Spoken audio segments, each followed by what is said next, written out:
Hi, it's Bren with Addicted to Cricut, bringing you a Cricut tip. Many times we're working on our Cricut Design Space and we want to actually see the colors of the vinyl or the paper that we're going to use. But if we're using white, we can't really see it. I have a tip for you. Let's turn around here and go to Cricut Design Space.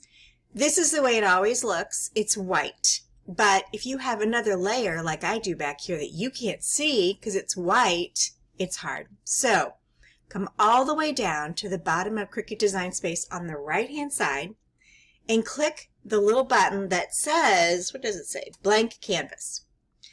And when you do that, a whole new toolbar pops up at the top. It's very faint. It's really hard to see, okay? But the very last one says color. Click on it. And then you can make it any color that you want. And then you can see all of your colors exactly like you want to do.